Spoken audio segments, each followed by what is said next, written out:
মায়ানমারে জাতিসংঘের সাহায্য নিয়ে বাংলাদেশে একটা করিডোর দেওয়ার কথা যে গুজবটা উঠেছে, আমি দ্ব্যর্থহীনভাবে বলে দিচ্ছি, করিডোর নিয়ে আমাদের সঙ্গে কারো কোনো কথা হয় নাই এবং কারোর সঙ্গে কথা হবে না।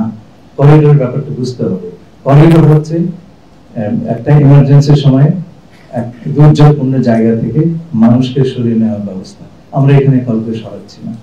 আমরা যেটা করছি, যেহেতু আরাকানে কোন সাহায্য সহযোগিতা এইড এর উপকরণ অন্যান্য সাপ্লাই রুট দিয়ে দেওয়া সম্ভব হচ্ছে না, জাতিসংঘ আমাদেরকে এইটুকুই বলল যে আপনারা এই সাহায্য, যেটা তারা তো সাহায্য দিয়েই যাচ্ছে আপনার দেশে রোহিঙ্গাদেরকে গত 7-8 বছর ধরে, সেটা আমার চোখের সামনে।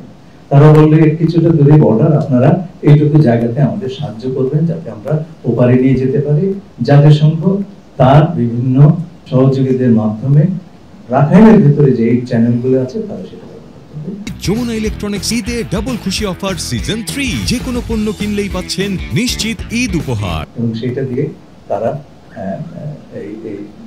এই মানবিক সাহায্য পৌঁছে দেবেন রাখাইনের জনগণের কাছে।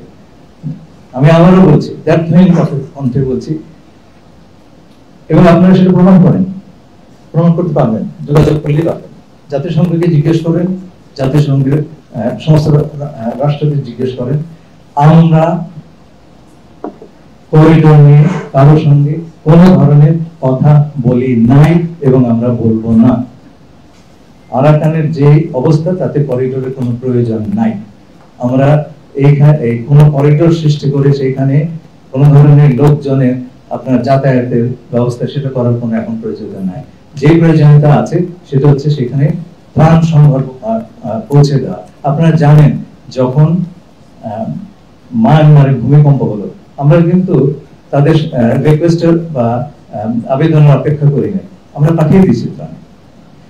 এটাও সেই ধরনের একটা মানবিক অবস্থা, এবং আমাদের ধারণা এই কাজটি করতে পারলে সেইখানকার পরিস্থিতি কিছুটা স্টেবল হবে এবং আমরা সেই অবস্থাতে রোহিঙ্গাদের প্রত্যাবাসন নিয়ে আলোচনা করতে পারবো।